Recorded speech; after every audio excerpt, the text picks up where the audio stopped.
to get bigger. I think the Russians are running a strategic political warfare operation against the United States, and that we are at cyber war with them. Now, what appears to be happening is that they are running an operation to select or influence their preferred candidate to get into the White House. We are in danger. Our national intelligence and national security and the American democratic establishment of choosing a presidency is under attack right now, and we really need to take this seriously. In case you missed the date on that clip, that was Malcolm Nance on this show almost exactly 1 year ago, predicting the Russiagate crisis that has engulfed the Trump administration. In the years since Malcolm made those remarks, evidence has mounted that Russia meddled in our election to help get Trump elected. Whether the Republican presidential campaign cooperated in that attack is a matter of ongoing investigation. And this week, the Wall Street Journal reported the strongest evidence yet of possible collusion, detailing how a GOP operative, the now deceased Peter W. Smith, launched a quest to obtain emails he believed were stolen from Hillary Clinton's private server, while implying that he was connected to Michael Flynn. Another Wall Street Journal story that broke overnight revealed that Smith also listed other senior members of Trump's campaign in a recruitment document, including Steve Bannon, Kellyanne Conway, and Sam Clovis, now a senior advisor at the Agriculture Department. The Journal writes that there is no indication in the document that Smith sought or received any coordination from those campaign officials. And joining me now is Malcolm Nance, the Russia forecaster. He's also the author of The Plot to Hack America. Naveed Jamali, former FBI double agent and author of How to Catch a Russian Spy. And Nayyera Haq, former State Department spokesperson and a former White House senior director. We're going to have to get you a book, Nayyera. So I have to go to you first, Malcolm, and I'm just going to let you say I told you so. I feel like we've been having the same conversation every week for a year. And now it literally is, actually, we've been having the same conversation for a year. If it was so evident to you as a national security professional that Russia was attempting to intervene in our election in order to steal it for one candidate, why was it not evident enough to our national security structure for them to stop that from happening? Well, I think it was evident to the professionals inside the national security infrastructure at that time. The U.S. intelligence community was, and as we now know, was hair on fire. And the reason that I made that statement, you might recall we were at Independence Hall, was the previous week, all of these little indicators were coming up and bubbling up through the community that were showing that not only was Russia doing something, but they were handing it off to WikiLeaks. And, you know, a few days earlier, WikiLeaks said that they had all of the DNC documents. But we had been tracking the Russians' handling of those documents for almost 2 months. So it became very clear that there was this handoff from one agency to the next. But John Brennan was going around at that exact time, telling everyone within government over that period and that next 8 weeks that the United States was under attack, precisely as I said it. So, you know, it's not, you know, prophesizing the future. It's just sheer professional intelligence analysis as carried out by the professionals. But the consumers refuse to believe it. Yeah, that's I think the important point. The consumers, particularly in the Trump campaign, who, Naveed, the interesting thing that's happened here, we've all had this discussion, and now I'm going back to, you know, you and I have had this. I feel like this is the conversation we keep on having, which is, at what point does the Trump campaign become aware and knowledgeable of what Russia is doing, or convinced it's happening, and then what do they do about it? Do they believe it? Do they believe it and then try to take advantage of it? This story, these two stories in the Wall Street Journal and another piece by a guy named Matt Tate in Lawfare. Let's go through first the Wall Street Journal story by Shane Harris. And it says that investigators have examined reports from intelligence agencies that describe Russian hackers discussing how to obtain emails from Mrs. Clinton's server and then transmit them to Mr. Flynn via an intermediary. And then let's go, this is clip one for my producers. Matt Tate, who is one of the unnamed sources in that story, then outs himself in Lawfare Blog, said, I'm one of the sources in this story. And he says that this gentleman, Mr. Smith, who is now dead, had not contacted him, and he was studying the email hack itself for what security breaches happened in it, what the email hack itself of the DNC kind of meant from an objective point of view, not partisan. And he said Smith had not contacted me about the DNC hack, but rather about his conviction that Clinton's private email server had been hacked, in his view, almost certainly both by the Russian government and likely by multiple other hackers too, and his desire to ensure that the fruits of those hacks were exposed exposed prior to the election. He mentioned that he had been contacted by someone in the, quote, dark web who claimed to have a copy of emails from Secretary Clinton's private server, and he wanted me to help validate whether or not the emails were genuine. You have a theory about what all of this means. I'm going to let you tell us what that is, Naveed. Sure. So, I think that I don't dispute the fact pattern. I had the opportunity to speak a little bit with Matt last night. I don't dispute the fact pattern. I think it's a very interesting revelation, and it perhaps adds context to this. Look, I think that if the Russians did in fact have Hillary Clinton's emails, then they probably would have released them using WikiLeaks. I mean, it seems like they had the perfect mechanism to do that. So there's another thing here. If we think about what did Russia want to do? Well, we know that they want to destabilize the United States. They want to delegitimize our election system and certainly harm Hillary Clinton, who they believed was going to be the president. So I think that the alternative here is perhaps this may have been a very clever dangle operation. And what that means, a dangle is what it implies. It's this, to evoke an imagery of sort of a bright lit lure in a dark ocean, and to sort of see what fishies come swimming up. So you put out there, hey, we have these 30,000 these missing emails. Let's see who comes out here. And listen, any Republican operative who wants to get Trump into the White House is going to come looking. And what do they get? They get Peter Smith. Now, perhaps once he saw this, he brings it back to this, whether it's Kellyanne Conway or Michael Flynn or any of these other name droppers that were in the subsequent report. That gets to them, and maybe that gets to the president. And the president then comes out on national TV and says, Russia, if you're listening, release these emails. Now, the thing about that, Joy, that's so unbelievably damaging and so frightening is it shows you both, A, how good the Russians are at manipulating people, and B, it shows you how susceptible the man in the White House is to that manipulation. And so Nayyirah, the sort of the key to all of this is the conspiratorial mindset of both Donald Trump and Michael Flynn. These are people who already had a mindset that Hillary Clinton was just an uncaught criminal, and that whatever the Russians got from the DNC, somewhere in there was the criminal intent of Hillary Clinton hiding in it, and that if you could just get her 33,000 specifically emails, then you would catch her. That would be the smoking gun. So if the Russians got the DNC, if they got Podesta, surely they must have Hillary's too. I want to show you two pieces of video that put all this together. Let's first go to July 18th. This is the first day of the Republican National Convention, and this is Michael Flynn on stage talking about Hillary Clinton. We do not need a reckless president who believes she is above the law.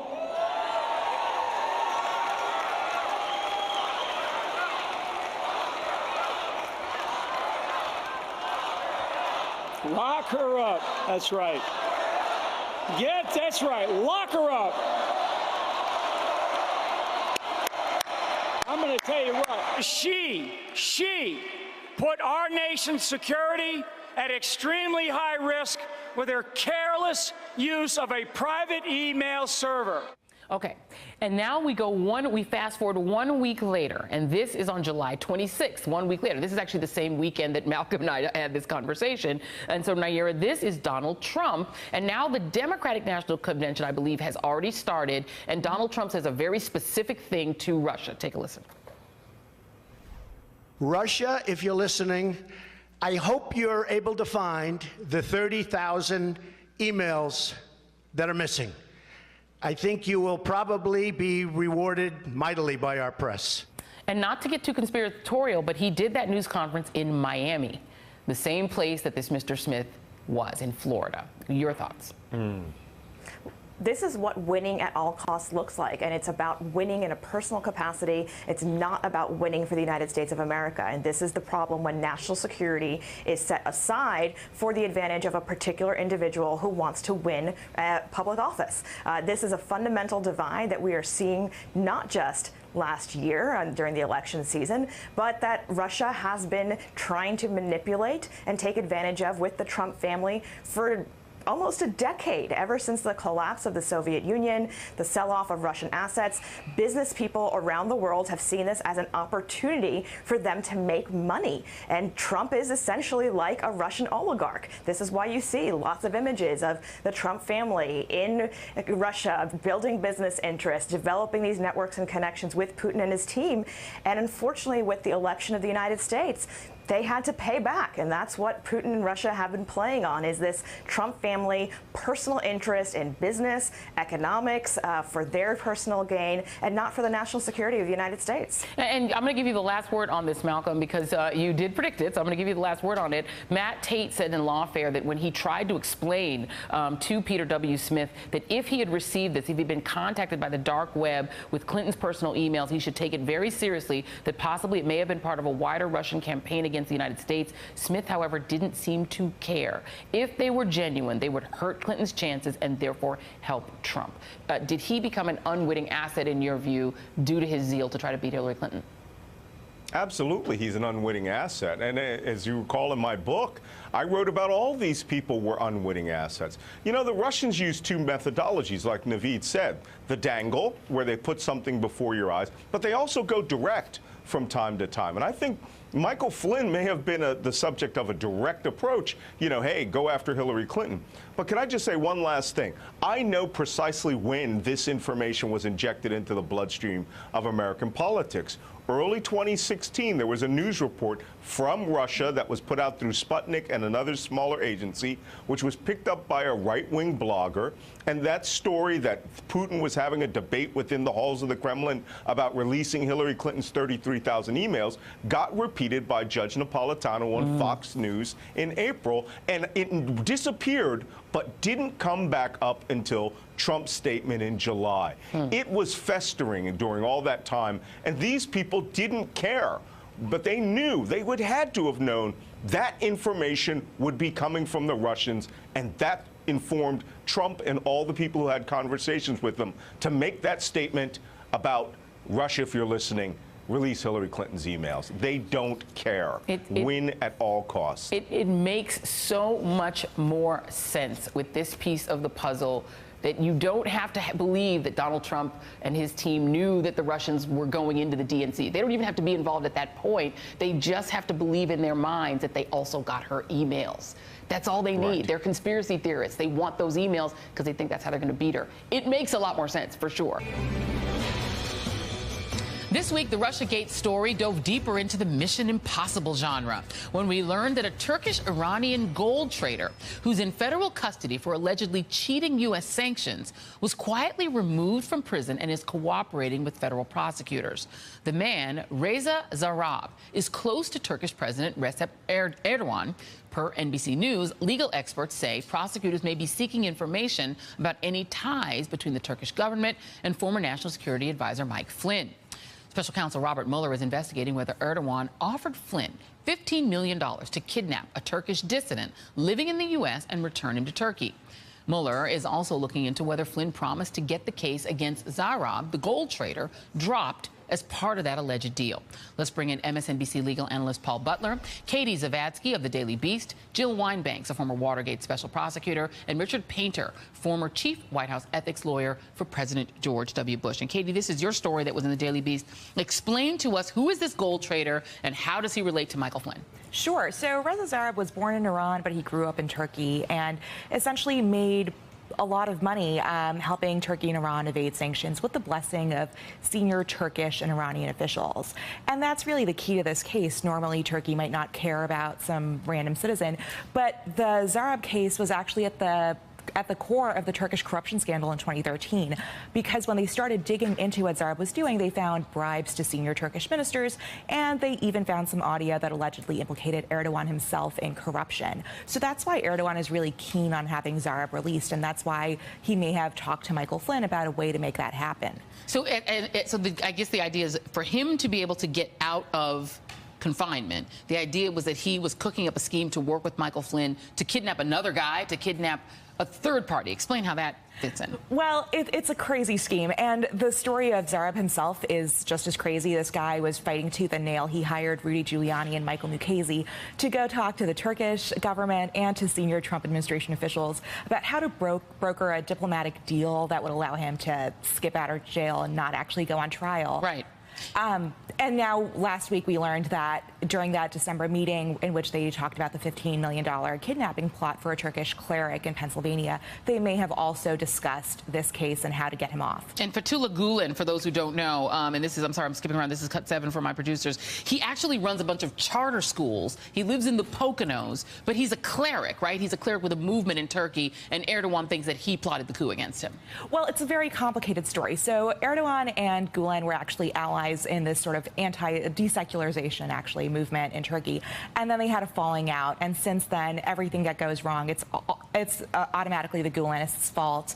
The Turkish state-run media was blaming the Zarab case on former U.S. Attorney Preet Bharara and Judge Richard Berman, saying that basically they were lackeys for Gulen and they were in cahoots. Yeah, look at all of these figures that we know. Rudy Giuliani, we now are talking about a lot of the figures that we now know about Russiagate. Let's listen to Congresswoman Zoe Lofgren from California, and she's actually questioning Jefferson Sessions, our Attorney General, on Tuesday during the House Justice Oversight hearing about Flynn and this Gulen case. Take a listen. Did you know that Flynn was working for the Turkish government while acting as a surrogate for the Trump campaign? I don't believe I had information to that effect. Did you know that he was working for the Turkish government at any point after the election? I don't believe so. Now, I'm going to come to you on this, Paul, because Jeff Sessions was the leader of the Trump transition team. He's claiming that he had no knowledge of Flynn possibly being on the payroll, essentially, of the Turkish government to kidnap a U.S. resident, send him, rendition him back to Turkey, and cutting this deal where this person may actually be talking to the FBI. Is Jeff Sessions in any trouble over the Flynn case, and how much trouble do you think Flynn is in? So Sessions answered his questions at the hearing in a very lawyerly way, in a way that makes people not like lawyers, because it seems like he's evasive. He's not fully answering the questions. Michael Flynn, I'm thinking about Valentine's Day this year. President Trump met with then FBI Director Comey and said, can you see your way clear to giving Michael Flynn a break?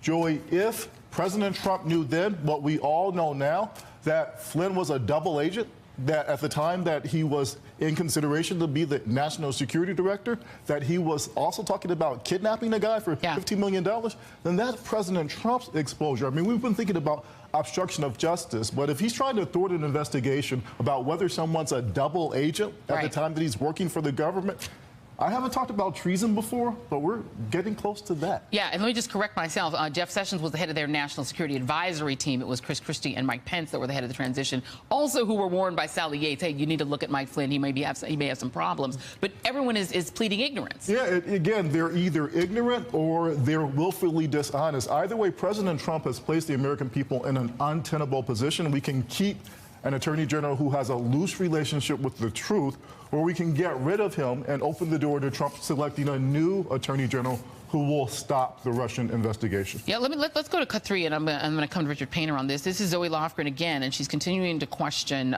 Jeff Sessions in this House oversight hearing about this sort of really insane Flynn potential plot. Take a listen.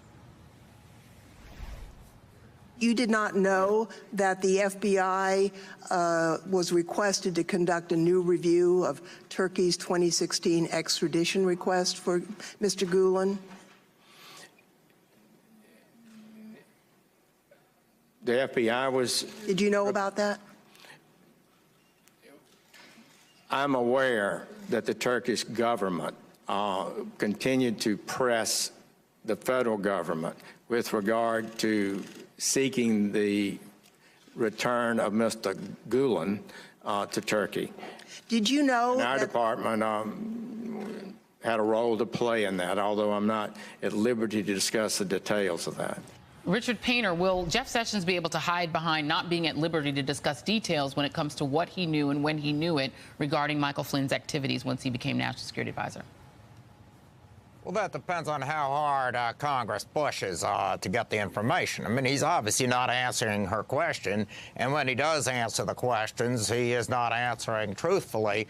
And that's what we have going on here. A lot of undisclosed foreign agents running all over Washington, infiltrating our government. This is why we have the Foreign Agents Registration Act of 1938. We had Japanese and German and Italian agents all trying to infiltrate our government. It was a threat to our national security. This is a threat to our national security today, and the Justice Department is tolerating it. And Jeff Sessions just last night at the Federalist Society dinner was cracking jokes about the Russians. He thinks it's funny. Well, it's not funny, and this does amount to treason if people are going to tolerate unregistered foreign agents and double agents infiltrating our government. We cannot tolerate it. We got to sort this out fast. And you referenced those jokes. This is Jeff Sessions, for those who don't know what Richard Painter was talking about. He was at the Federalist Society in a speech just yesterday, and this is Jeff Sessions telling jokes. But I just was thinking, you know, I should want to ask you, is Ambassador Kislyak in the room? Before I get started here. Any Russians?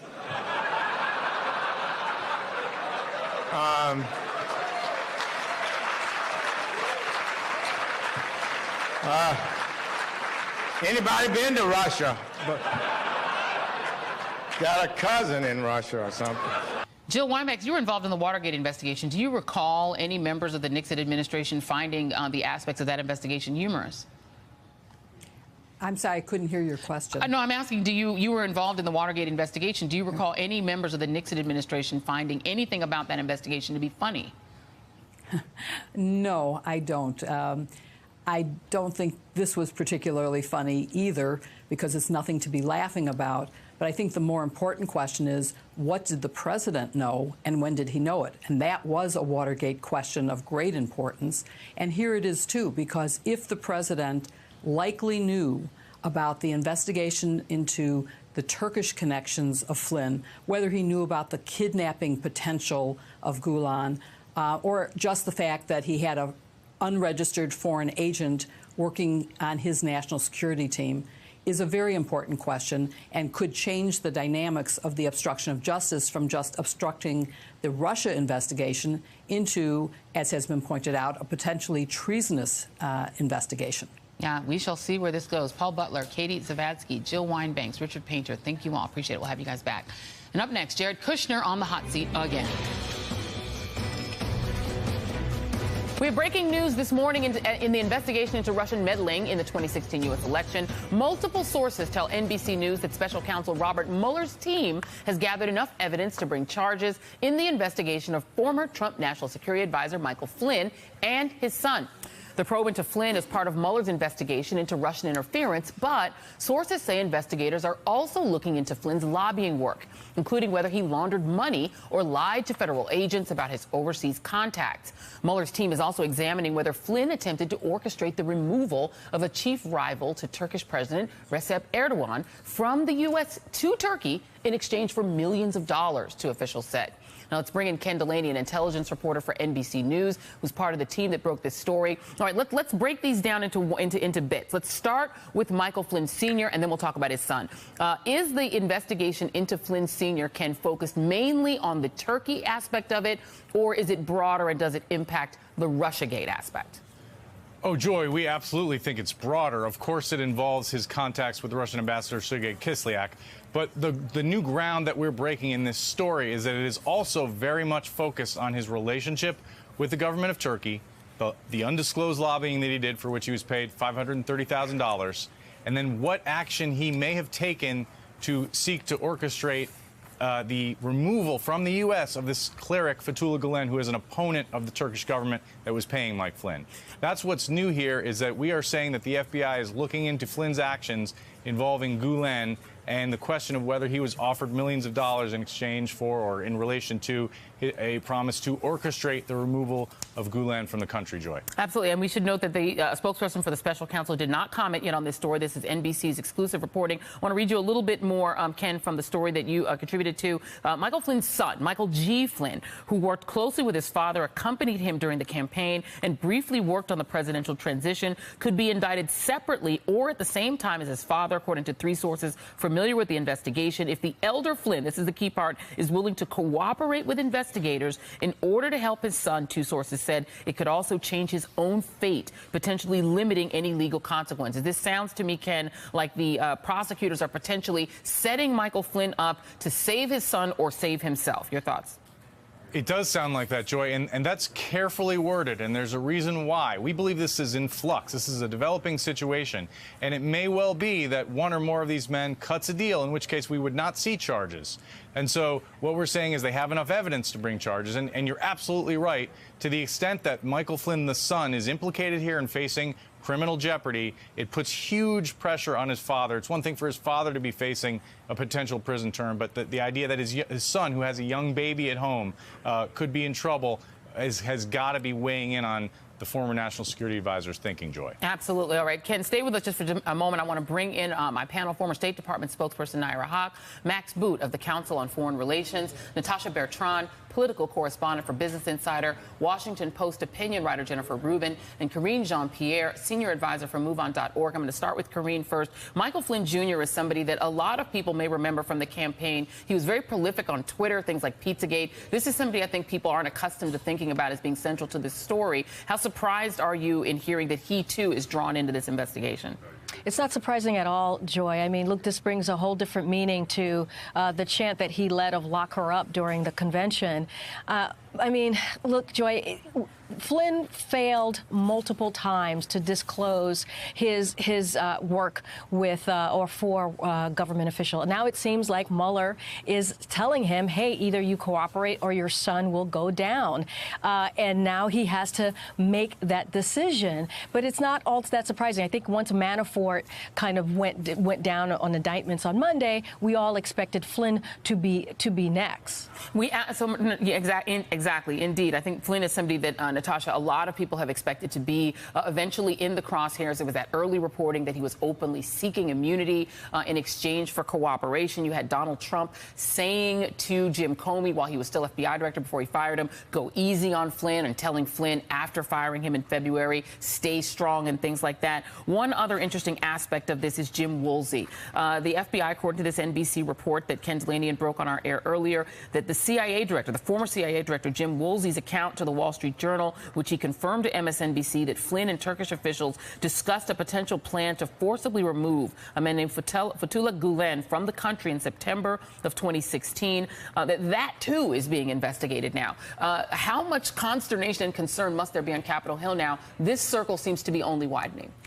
Yeah, and Michael Flynn is someone who has increasingly lost credibility among Republicans over the past couple years. He was seen as a very credible figure during the Obama administration. He was pushing back very strongly against Obama's policies in, say, Syria and again, terrorism. But ever since he was the head of the Defense Intelligence Agency. Yes, and then he had a falling out with the Obama administration in 2014. He was kind of kicked out of the Defense Intelligence Agency. And ever since then, though, with his kind of bizarre ties to Russia, he traveled to Moscow in 2015 to attend this RT gala. He's appeared on RT several times to give commentary.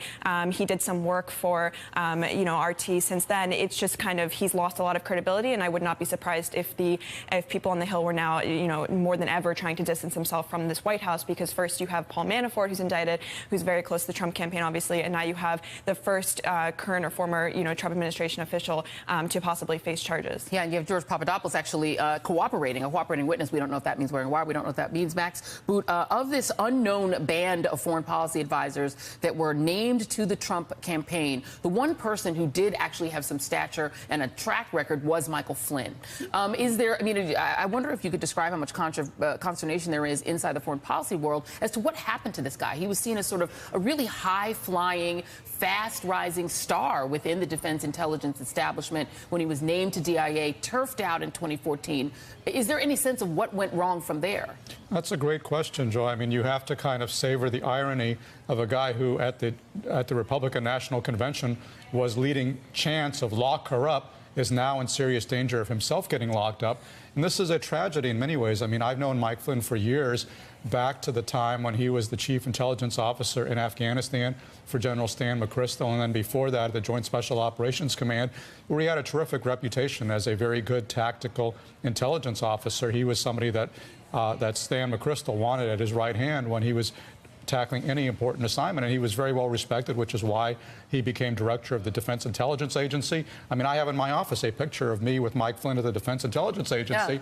But then when he was fired from that job, which he blamed on President Obama, but which I really think was the work of Director of National Intelligence Jim Clapper, he seemed to snap. And a lot of people who know him, including me, just can't figure out what the heck happened to him, that he started acting in ways that no general should act, leading these chants of lock her up, palling around with Vladimir Putin, and getting engaged in these shady dealings with Turkey and becoming this unregistered foreign agent. I mean, it's a tragedy and it's a disgrace, and it just shows you the way that anybody who comes into the Trump orbit is ultimately going to be tarred by the experience. And not to mention the fact that how could he have not anticipated that any conversations he was having or text messages he was sharing with Sergei Kislyak and other Russian officials were being monitored because the Russian end is being monitored. I don't understand. He read those transcripts himself when he was the director of the Defense Intelligence Agency. How could he be so stupid and so unethical? It's mind-boggling, truly. It's truly mind-boggling. At the same time, Naira, we have Donald Trump on an overseas trip in Asia, an important trip given the tensions with North Korea and what's going on in the world.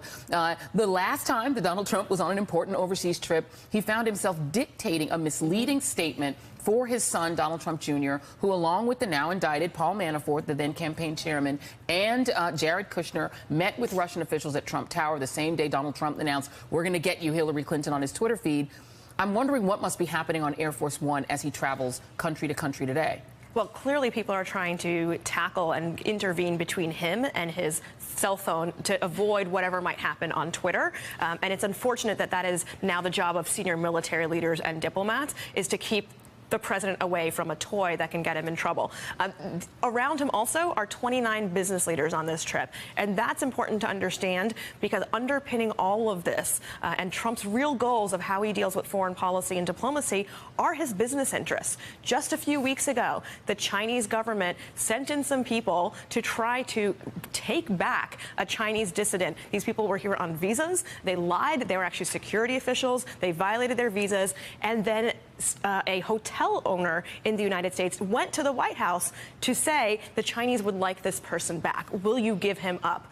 This is a pattern. This is exactly what Flynn was involved in. An autocratic government is trying to crack down on its people and is trying to use business interests to try to get these people back. This not only undermines Donald Trump's credibility in dealing as a diplomat and standing for human rights, but it undermines the broader United States message and philosophy of what we stand for in the world, which is protecting human rights, freedom of press, freedom of speech. At this moment, the United States, because of Donald Trump, looks like it stands up for personal, corrupt business practices. And, you know, Jennifer Rubin, to make that point, you have Donald Trump, who owns a $200,000 a head private club, who we do not know who the members are, but we keep getting little inklings that perhaps members of that club can be protected from extradition if Donald Trump wishes, that there are special perks involved. We do have, in a sense, Donald Trump becoming more like other world leaders that we could name that are not so savory necessarily, whose business interests and whose essentially financial interests get really deeply entangled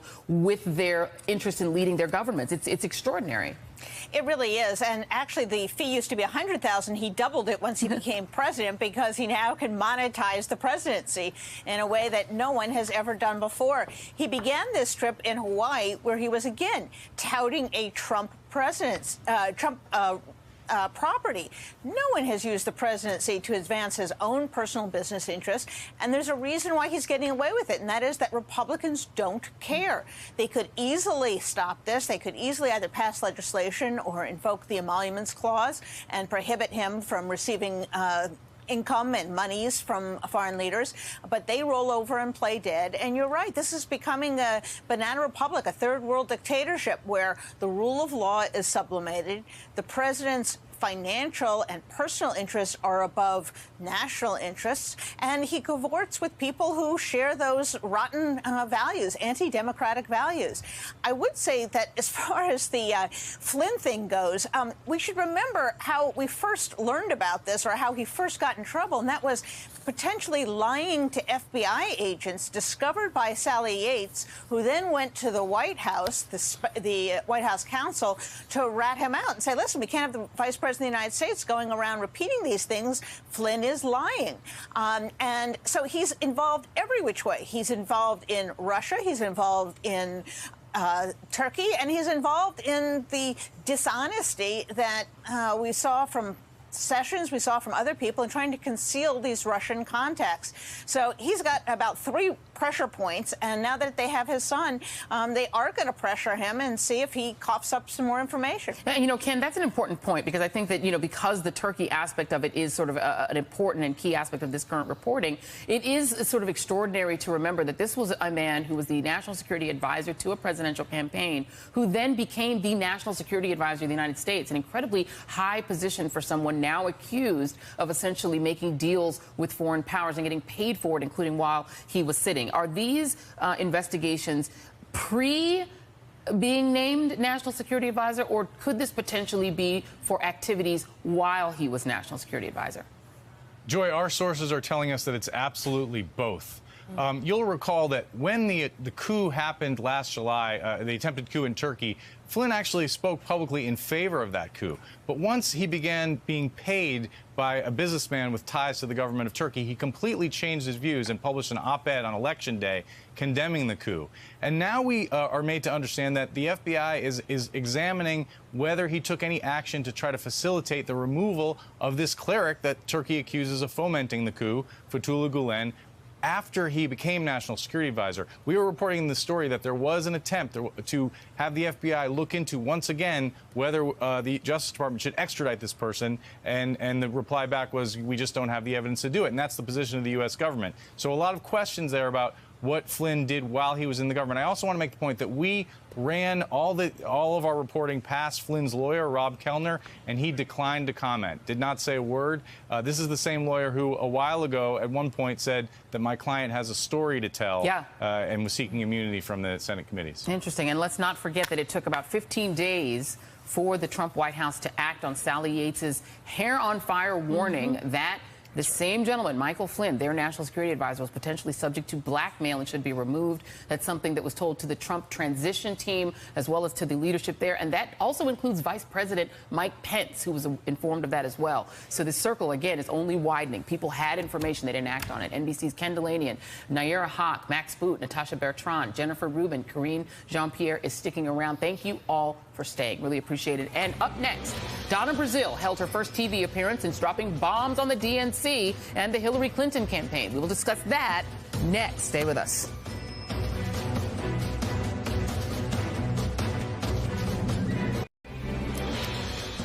Donald Trump is in Asia, but there's big news here at home. NBC News has learned from multiple sources that federal investigators have enough evidence to bring charges in the investigation of Trump's former national security advisor, Michael Flynn, and his son. Earlier, Trump spoke to U.S. troops at an air base in Japan, the first stop on his 12-day, 5-nation trip across Asia. Escalating tensions over North Korea's nuclear program, as well as trade, not to mention Russia, are expected to dominate the agenda as Trump visits Japan, South Korea, China, Vietnam, and the Philippines. And while Trump may hope to shift attention away from Russiagate while overseas, he apparently plans to meet with Russian leader Vladimir Putin in Vietnam later this week. And joining me now, former State Department spokesperson Nayyera Haq. Max Boot is back with me, and Washington Post opinion writer Jennifer Rubin also joined. Thank you all for being here. Nayyera, the last time Donald Trump was traveling, and this was his trip to Europe last year in July, he found himself dictating talking points aboard Air Force One as he was leaving Germany to come back about a certain Trump Tower meeting, a June 2016 Trump Tower meeting where his son, Jared Kushner, and Paul Manafort attended with Russian officials talking about getting dirt on Hillary Clinton. So these foreign policy trips have a way of being interrupted by Russiagate. What do you suspect is going on aboard Air Force One in the conversations that the State Department folks would be having as they're giving him this news we just learned from NBC News? And this is, I call it the 3 Ps. There's the psychology, the policy, and the politics. And Donald Trump's psychology does not allow him to focus on policy on a regular good day, which is why the State Department officials struggle to keep up and try to keep it on track. This is part of why we don't have any deal announcements coming on this trip. This trip is likely to end up being a learning and a hand-holding experience for Donald Trump. He's not going to be able to deliver on the idea of any trade negotiations or real jobs. That's the policy side. His psychology on the politics front is going to set him any deals sideways. Because because he's going to clearly want to get hands-on involved in any of the management and strategy. We already know that he's had trouble with his lawyers, and Jared has had trouble with the lawyers because Donald wants to get directly involved in the legal strategy. So anytime something pops up, he's going to want to get directly involved to the distraction of anything else happening productive for the country on this trip. Knowing that he's meeting with Putin and with Duterte in the Philippines towards the end of his trip is actually going to embolden him when he comes back to the U.S. because Putin is going to try to work this to his advantage, prop him up, make him feel very good about having control in his country, and give him, frankly, talking points and a plan of how to be an autocratic leader. Same thing with Duterte. He came up in his country as a Democratic elected official who also had campaign-style rallies speaking about law enforcement being strong. He is now the head of a program that has killed thousands of people outside of the judicial system in his country. These are the types of things Donald Trump will hear before he comes back to deal with the American people on Russia. Well, that's some context for you. Jennifer, let's listen to Donald Trump because the other context of this is that Donald Trump does not have exactly a fully robust State Department. He's on this world trip, but not only is the State Department really been gutted by his Secretary of State, a lot of seats unfilled, Donald Trump doesn't seem to even see that as a problem. He sees himself as his own chief diplomat. This is Donald Trump on Laura Ingram's show earlier this week about the unfilled State Department slots. And there is a concern that the State Department currently is undermining your agenda. So we don't need all the people that they want. You know, don't forget, I'm a business person, and I tell my people, well, you don't need to fill slots, don't fill them. But we have some people that I'm not happy with their But Assistant Secretary of State, you're not getting rid of that position. But let me tell you, the one that matters is me. I'm the only one that matters, because when it comes to it, that's what the policy is going to be. Jennifer, so much to unpack there. First of all, the question from Laura Ingraham, is the State Department undermining his agenda? They're the ones trying to prevent war with North Korea, what few of them there are. And Donald Trump saying it doesn't even matter if there aren't anybody, if there isn't anyone there, because he's the only one that matters. Your thoughts? Oh, gosh, where to begin? Yes, first of all, he is very hampered because he doesn't have key people in place like the ambassador to South Korea. Secondly, he's hampered because he doesn't know anything. You could say, well, Richard Nixon maybe didn't need people because he knew a lot about the world. Donald Trump knows nothing about the world. And you're right, and Naira is correct, that Trump is not going to be able to resist commenting on the latest information. Remember, we left off last week, as Congressman Liu reminded us, with Trump essentially cajoling, ordering, encouraging his State Department, his Judicial Department, rather, and the FBI to go after his political enemies, to go after Hillary Clinton, which I do believe is an impeachable offense. So with this now coming, he certainly is going to begin haranguing the special prosecutor. He certainly is going to be bringing up Hillary Clinton again. I can imagine there's a mad scramble to try to get his phone away from him, but that doesn't seem to work. He always gets access to it.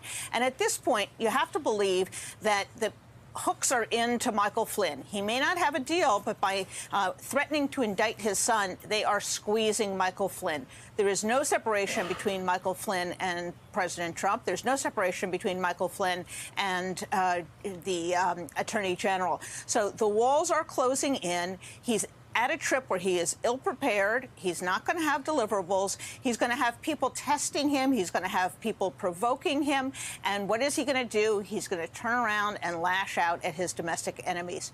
Usually presidents traveling overseas are able to regain some confidence, some prestige, because they're seen on the world stage. Donald Trump, I suspect, is going to come back weaker than when he left. Yeah, and I think, you know, Max, that was sort of the idea, right, is that when they send Donald Trump overseas, it is an opportunity for him to sort of acquire that kind of presidential patina that he is unable to acquire at home. But this was Donald Trump before news may have gotten to him. And again, for those who are just tuning in, the NBC News reporting that federal investigators have gathered enough evidence to bring charges in their investigation against Michael Flynn, the former national security advisor. He'd be the highest level official in the Trump campaign to face such indictment if it happens. And we should note this is not confirmed by Robert Mueller's office. This is NBC's reporting about Michael Flynn and his son. But this was Donald Trump's sort of cant before anything like this dropped. This is Donald Trump talking about North Korea. North Korea best not make any more threats to the United States. They will be met with fire and fury like the world has never seen. The United States has great strength and patience. But if it is forced to defend itself or its allies, we will have no choice but to totally destroy North Korea. And by the way, Rocket Man should have been handled a long time ago. And really quickly, this is H.R. McMaster, the National Security Advisor, who was asked on Thursday if Trump would tone down his rhetoric. And this is before any breaking news, whether he would tone it down. So the president will use whatever language he wants to use, obviously. We shouldn't expect any modulation in the language because of where he is. Well, I don't think the president really modulates his language. Have you noticed him do that? Max, I wonder if you could just use your lurid imagination to wonder what is sort of the anti-modulation we can expect now. Well, I mean, as you were showing, Joy, even in the best of times, Donald Trump sounds pretty deranged. So you can imagine when you turn the pressure up a few notches, what happens at that point. Anything can happen. Now, I think what he has going for him on this trip is the fact that all of the leaders that he's meeting with have an institutional interest in basically shielding him from public scrutiny, propping him up, trying to ingratiate themselves in the way that Shinzo Abe has done fairly skillfully over the last year. So all of them are basically going to make Trump look good. The problem that comes in there is if he's in a press conference, if he has any kind of unscripted occasion where he actually gets to talk off the cuff, all bets are off because you don't know what's going to come out of his mouth. He could, wind up attacking the U.S.-South Korea trade deal. He could make more, lunatic threats against North Korea that will ratchet up tensions and increase the risk of nuclear war. You just don't know what he's going to be up to. But certainly the fact that, he's been so distracted. I mean, even going out on this trip, he was tweeting about, Hillary Clinton and this phony uranium scandal and all. I mean, that's where his head is at. He knows, as Jennifer said, he knows nothing about the issues. He knows nothing about the countries. And he's focused on his own political turmoil at home, which is also decreasing his credibility abroad to the extent that he has any credibility to begin with. So, bottom line here, Joy, is, I mean, he is. I am embarrassed to see this man as our president, but I am doubly embarrassed when he is abroad representing our country because he has no idea of how to do that and how to behave in a remotely presidential fashion. Yeah, and there's a new Washington Post ABC poll that shows just dismal numbers across the board, but whether or not Americans trust Trump to act responsibly on North Korea, only 32% say that they do. I wonder in terms of speaking erratically, Naira, you already have had, Max mentioned Shinzo Abe. You already had Donald Trump, according to the Japan Times newspaper, make comments that he couldn't understand why a country of samurai warriors didn't shoot down North Korean missiles. So he's already made that gaffe per the papers that Shinzo Abe might be reading. You already have reporting that China has already essentially won in this Trump era. It has increased China's leverage and power. It does seem to be that at this point, China sort of has the whip hand over whatever happens in this region going forward because Trump is president. China is absolutely going to exploit this opportunity, not just of Trump being overseas and uninformed about how the region works and the history there, but also that he will be distracted politically. There are several things that China wants right now. They want U.S. troops out of South Korea. They want to not be prosecuted for theft of intellectual property here in the United States. And they want business. They want to be able to get the contracts to be able to rebuild American roads and infrastructure. They are likely to be able to get most of that because Donald Trump is going to be distracted by his meetings with Putin, and the Chinese are going to wine and dine him the same way they did the Saudis. Foreign leaders understand the psychology of our president just as well as we do because they see it on display on the news and on Twitter. They know avoid any of the staff because they don't matter anymore. It is all about getting directly to the guy. It is not by accident that Shinzo Abe spent half a day golfing with Donald Trump because that is far more productive for reaching their goals, having fancy dinners and a state dinner, far more productive than actually having a business or policy conversation. And especially given that his State Department has no teeth, essentially, and no personnel. Jennifer, and I've talked to Max about this too. I'm going to ask both of you about it. I'm going to start with you. This concept of American weakness is something that, I think we've talked about it before and the consequences of it. And I think that for Americans who may not pay as much attention to foreign policy, if you could sort of explain why this even matters. Like if you're home in Sheboygan, why does it matter if the American president appears weak on the world stage? Since World War II, the United States has been the superpower that has really held the international economic and political system together. We've not had a world war, at least not yet, thank goodness. We've had a system of trade. We've had the expansion of democracies and capitalism. We did not see Europe sink into communism or fascism after World War II. And that's largely because of the United States, that we've knitted together these alliances, that we have set certain rules of the road in trade, in international behavior. And when we don't play that role, when we seem to be cheering on the rogue states, when we give a high five to the president of the Philippines who's engaged in extrajudicial killings, that system begins to fray and fall apart. And the result will be more conflict. The result will be trade problems for the American business community, and it will be a diminution of the values that we hold dear: human rights, democracy. And I must say that for Donald Trump going overseas, remember, I'm old enough to remember when he said he was going to make the best deals and everybody else was a moron, that he was going to be the one to make the best deals. He makes the worst deals because all you have to do is butter him up, literally roll out a red carpet, and he'll give you what you want. So I imagine that the Chinese are licking their chops, at least figuratively, thinking what they can get out of this guy and how they can take him for a ride. Yeah, and how much damage is done when you have the American president, Max, facing the prospect, the potential for his former national security advisor to be indicted for having done business with the regime in Turkey to try to essentially kidnap a man living in the United States, doing charter schools to ship him back to Turkey to an autocrat. I mean, I just wonder, from the point of view of those who are watching foreign policy from abroad, what must they be thinking? Well, this is completely undermining everything that the United States has stood for more than 70 years, because we consistently go around the world telling other countries that they need to have a free press, they need to have accountability, they need to decrease corruption, they need to have the rule of law. And all those things Trump is undermining at home. I mean, how can you look with a straight face at somebody like Xi Jinping and say to him, you know, don't use the Chinese legal system to go after your political opponents, when that's exactly what Trump is proposing to do right here at home? Yeah. I mean, this is everything that the United States has stood for, Donald Trump is opposed to. And I truly fear the long-term consequences of this, because I think it is leading to a loss of American credibility, a loss of American moral authority. And at the end of the day, I don't think that our Democratic allies can really trust this anymore. I mean, I was just looking at a poll here which shows that the popularity of the U.S. president is down to 17% in South Korea, 24% in Japan,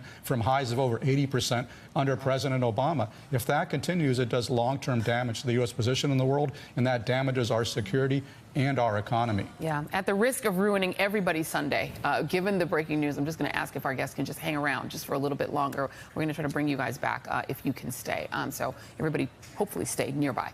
Coming up in our next hour, Donna Brazil is burning down the house. We're going to talk about that and other stuff on AM Joy after the break.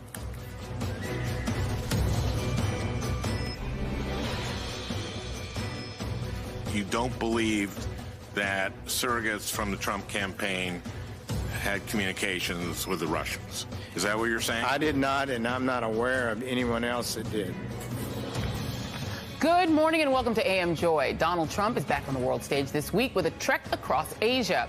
We'll have more on that in a bit. But here at home, the twists and turns of the Russia investigation and Trump's response have brought Attorney General Jefferson Sessions squarely into the spotlight. Sessions' congressional testimony about his role in the Trump campaign appeared to be contradicted by revelations that campaign advisor George Papadopoulos informed Sessions and Trump of his connections to Russian officials, and that Carter Page told Sessions he was going to Russia in July of 2016, a trip where we now know he met with a member of Russian leadership. Now, it makes sense that Papadopoulos and Page, who were foreign policy advisors to the Trump campaign, would communicate with Sessions, since he was the chairman of the Trump campaign's National Security Advisory Committee, on which they sat, a post he was named to in March of 2016. What made less sense, frankly, were Sessions' claims of complete ignorance about what any of the advisors did, which foreign diplomats they spoke to, or whether they told him they planned to travel to Russia. Meanwhile, Trump continues to lash out at his AG for failing to prosecute his political opponents, tweeting this week, "Everybody's asking why the Justice Department and FBI isn't looking into all the dishonesty going on with Crooked Hillary and the Dems." But if Trump were to fire Sessions, who was recused from the FBI's Russia probe, wouldn't that clear the way for a new AG who could potentially fire the man in charge of the investigation?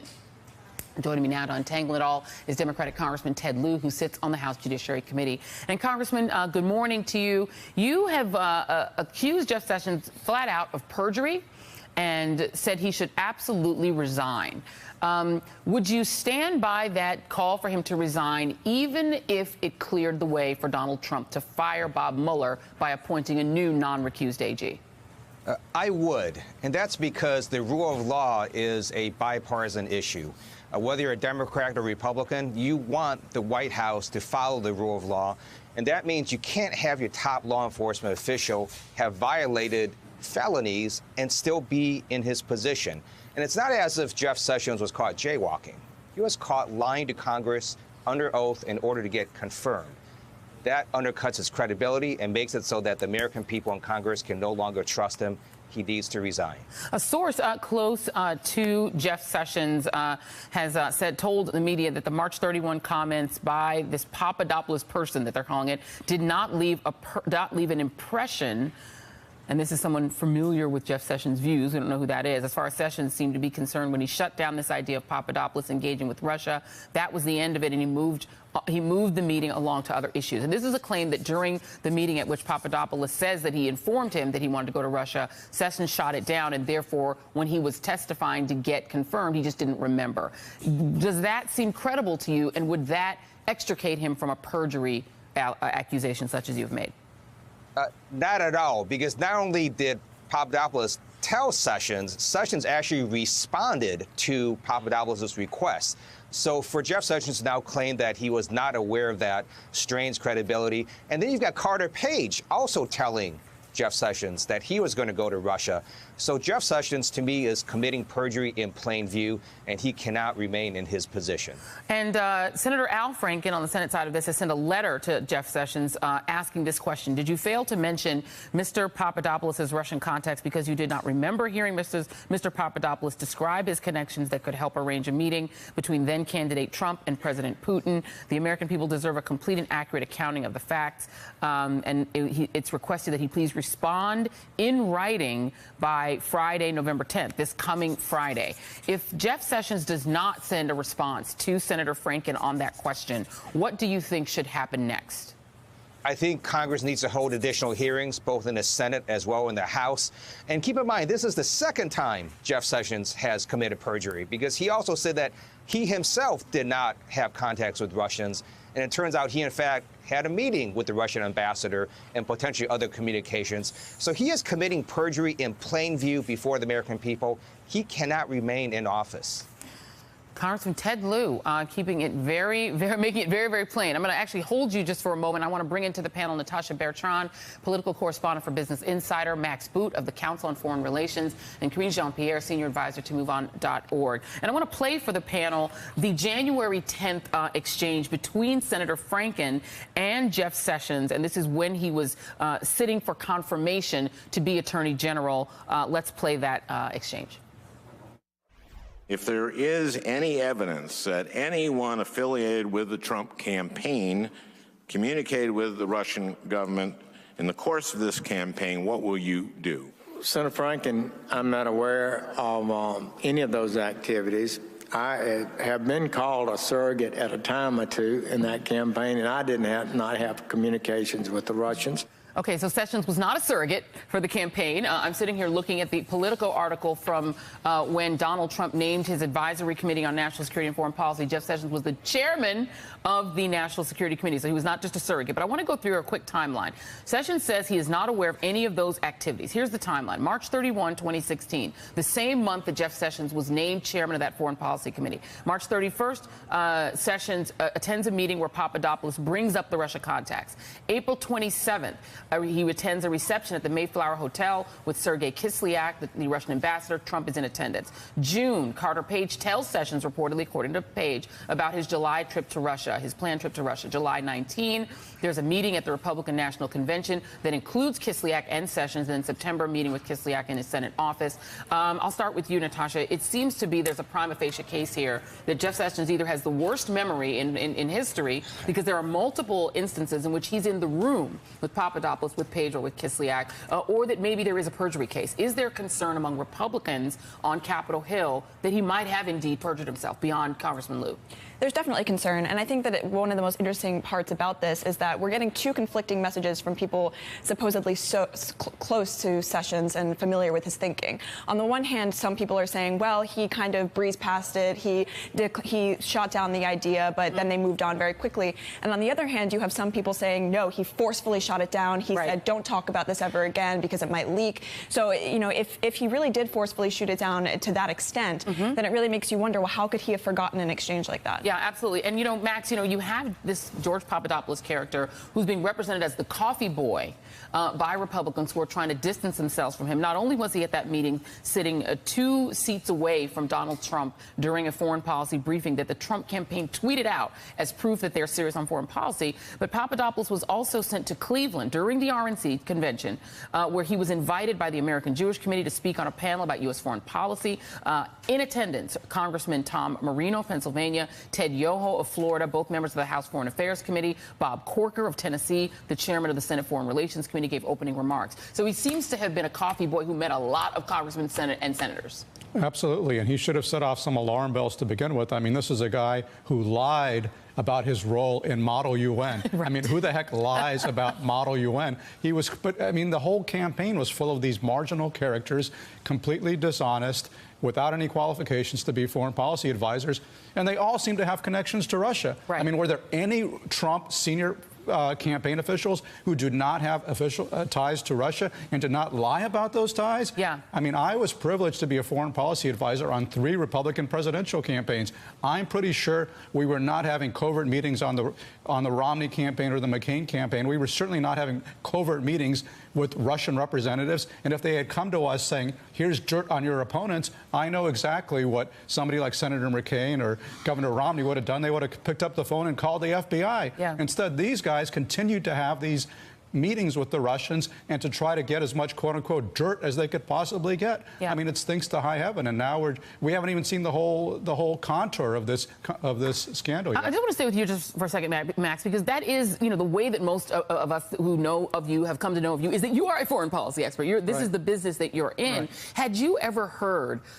in the circles that you travel in, which are conservative, mainly Republican foreign policy expert circles, of George Papadopoulos, of Carter Page, were these people known to you or the people that you know? No, of course not. I'd never heard of these. I mean, they had no connections whatsoever to the mainstream of the Republican foreign policy establishment, which is why they were hired by the Trump campaign, because the mainstream of the Republican foreign policy establishment concluded correctly that this was a guy who was utterly unqualified and unfit to be commander-in-chief. And most of us signed letters saying that we opposed his candidacy from the get-go. And so who did that leave to advise him? It left folks like Papadopoulos, like Carter Page, and also folks like Mike Flynn, who, as we know, was an unregistered foreign agent at the same time that he was advising the Trump campaign. I mean, this is deeply troubling, and these ties continue into the present day. And Karine, you know, there are 2 ways to then look at that. You know, as Max just explained, Donald Trump was not taken seriously. In March of 2016, he was seen by many Republicans as somebody who would bury Goldwater the Republican Party if he became the nominee. There was talk of a potential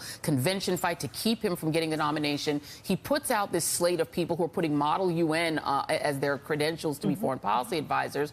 But the question is, are these people amateurs who then tried to prove their worth to Donald Trump by approaching Russian officials with these to try to get Hillary Clinton's emails, or are they people who seem to have been pushed toward the Donald Trump campaign because the campaign needed someone and they already had those pre-existing ties? I wonder what sort of, you know, you obviously wouldn't know the answer to that and speculate on it, but which seems to have the preponderance of evidence here?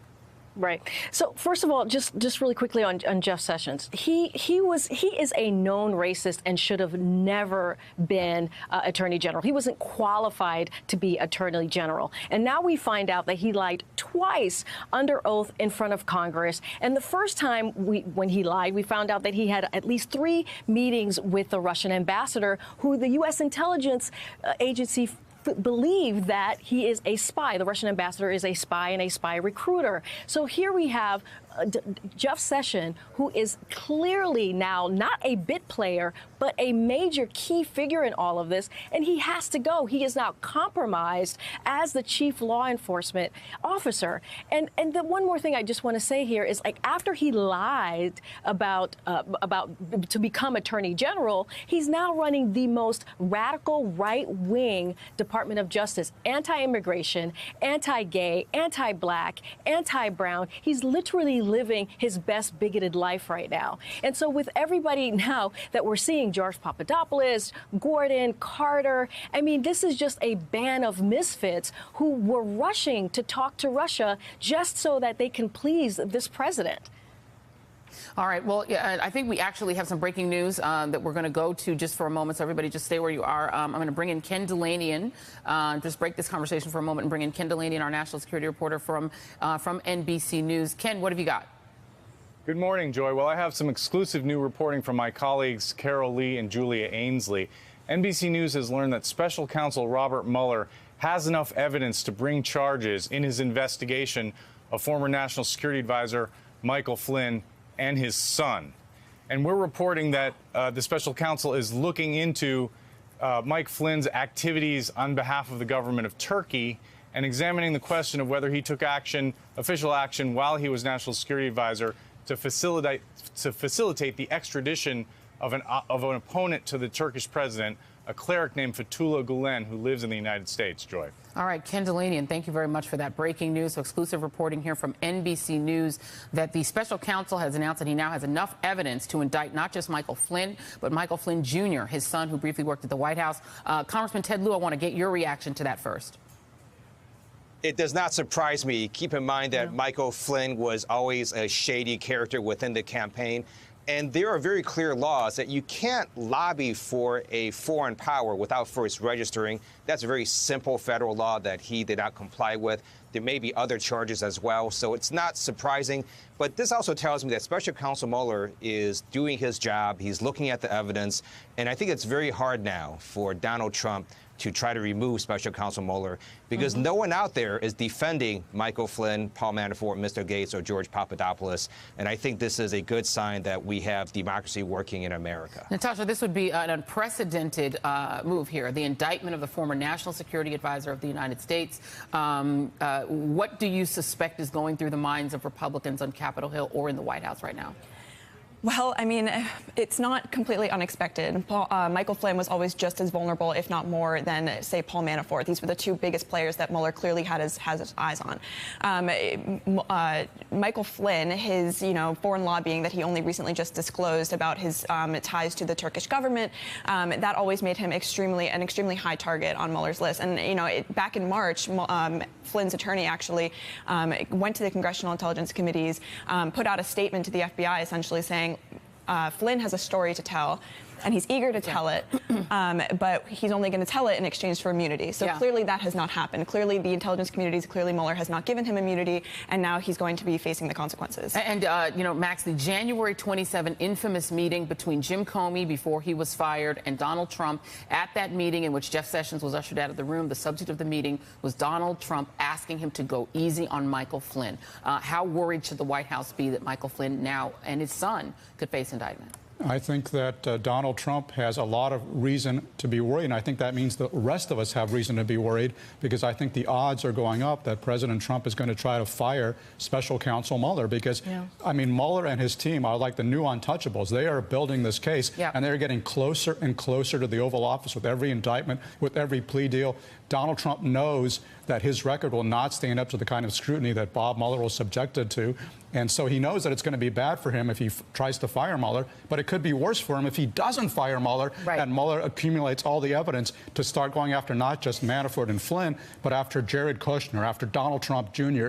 When it gets that into the family, that's when Trump is going to have to act, and that's why it's imperative right now. Republicans on Capitol Hill have to make it clear they will not allow Trump to fire Mueller, that if he actually succeeds in firing Mueller, that is an impeachable offense. Yeah. They need to get that message out there right now because they need to deter him from getting rid of Mueller in the way they deterred him this summer from getting rid of Attorney General Sessions. And Karine Jean-Pierre, you've worked in a White House. I mean, part of it is also incumbent on people who advise the president inside the West Wing. We haven't seen any evidence that Donald Trump is getting any contrary advice to what Steve Bannon and others want him to do, namely firing Jeff Sessions as a way to fire Bob Mueller or defunding or getting Republicans to defund the Mueller investigation. I just want to put up, while I let you respond to that, the order of succession, the chain of command at the DOJ. If Jeff Sessions, who was the Attorney General, were to be fired, you'd then go to Rod Rosenstein.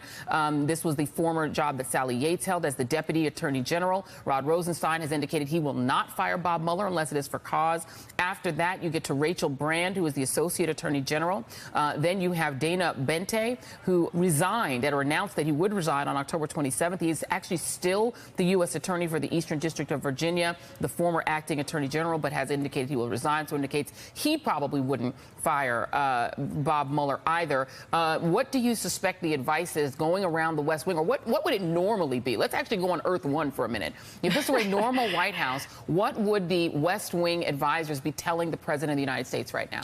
Well, if it was a normal White House, we certainly would not have fired FBI Director James Comey in the first place to have triggered the special counsel, Rob Mueller, to be put into place in this independent investigation on Russia. So, I mean, it goes so far from how abnormal all of this has been.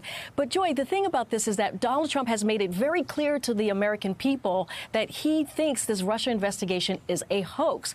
And I think we need to believe him. The American public needs to believe him. And I think it's incumbent on Congress to protect Mueller, to protect Mueller's budget, and make sure that the firing of Mueller doesn't happen. And there's another thing, too, that we haven't talked about that Donald Trump, as it's been reported, has been thinking about, is pardoning. He is seriously, as we all know from now, is thinking about pardoning maybe Michael Flynn, maybe Jared Kushner if it gets to that point. And so we are potentially going to be headed into a constitutional crisis because this president is feeling the walls are closing in, and this is what we've seen from him already with obstruction of justice. Now, we're going to keep this panel just for 1 second. I want everybody to hold on just for a second. I want to go back to Ken Delaney for just one moment.